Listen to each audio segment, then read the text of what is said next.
It's a really good, healthy diet, and it's just basically healthy food. And I tell people that I eat that way most of the time anyway. And after they are officially done with the 30-day detox, if they can maintain that diet 80 to 90% of the time, they'll be doing really well in terms of their diet. And for people who come in with a lot of chronic complaints, a lot of issues that I know are related to diet and lifestyle, I'll start them off on a detox program because it gets them feeling better faster and it jumpstarts them into a healthier eating program and they feel better. You know, it's a process, not an event. So if you start to incorporate these things and add more things in, as a year goes by, people get healthier and healthier, which is great. So to answer your question of what exactly are you going to be able to eat, I give a shopping list to give people ideas on things that they can buy that maybe they hadn't thought of. And I divide them up by category, like fruits they could buy, vegetables they could try. This is what a day would look like. Breakfast, I either recommend a smoothie, which I give a recipe for in all of the paperwork included in the body of the detox there. So I give a great recipe for a smoothie, and most people really like the smoothie. In fact, I think everybody likes the smoothie. I haven't heard any one person tell me they didn't like it. It's filling, it's easy, it's got a lot of great nutrition in it, it's full of fiber, it's full of good essential fats, it's got lots of antioxidants in it because we're using berries and other fruits that are low sugar but high in antioxidants. So smoothie is one option. A gluten-free hot cereal for some people who need something more hearty. I'll recommend maybe for people who like to go on the lighter side, some fresh fruit and a handful of raw nuts is good.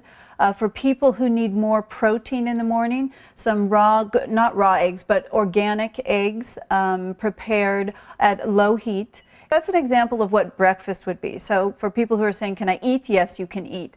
For lunch and dinner are very similar. So lunch is maybe a large raw salad and some protein, whether it's some turkey, some chicken, some organic fish. Well, fish is generally, you can't say whether or not it's organic, but some fresh fish, any of those things. So you're combining lots of vegetables with protein. When it comes to grains, people ask about grains like rice and millet and other whole grains. I allow for people to have maybe a half a cup to a cup of grains per day because what we're trying to focus on is the low starchy carbohydrates. High starch would be grains.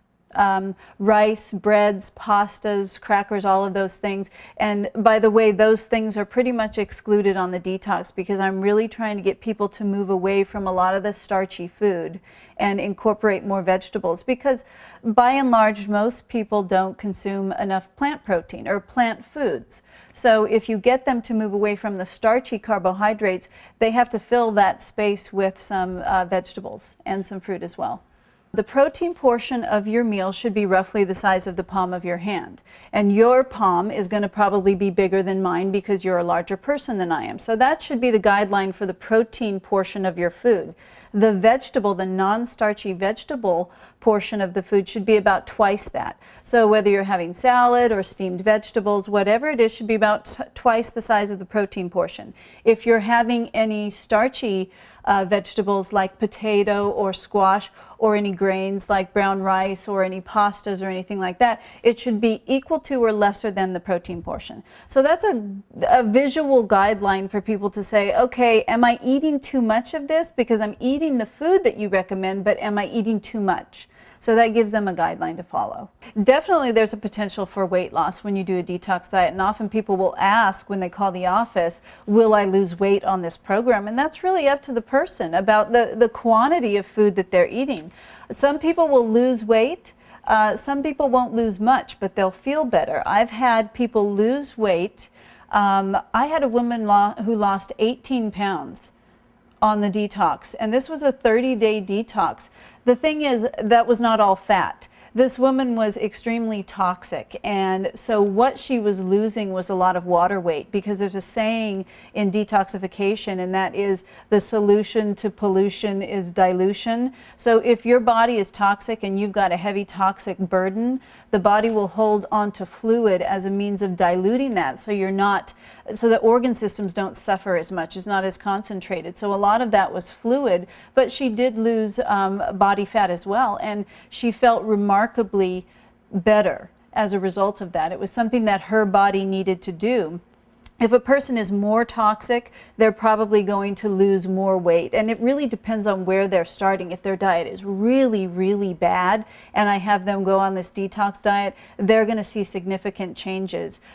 In the first week in particular, they may have some detox symptoms like headache, fatigue, almost flu-like symptoms, achiness, just this general feeling of malaise, maybe just achy joints. There's a lot of different symptoms that a person can present with initially when they first start to detoxify, but to me that's a good sign. It shows that something is happening and their body is starting to download a lot of these toxins, and they're going to feel better as they get through that initial stage. They will feel better after the first week or so, and there'll be a remarkable difference, but sometimes you got to go through the bad to get to the good. It's not a diet. It's really a lifestyle. I mean, you have to adapt these as part of a lifestyle. It's part of a healthy diet. And as I say, for people when they're officially off the 30-day detox, if they can maintain this 80 to 90% of the time, it's not going to happen every day. I mean, there are times when you go out for dinner or you're on vacation or you don't have access to some of those healthier foods. That's the time when you make other choices. But as your base diet, when you're home and you can choose the food that you're going to eat, and you have the ability to make those choices even when you go out to dinner, try to make choices like you did when you were on the detox. It's a construct for a really healthy diet.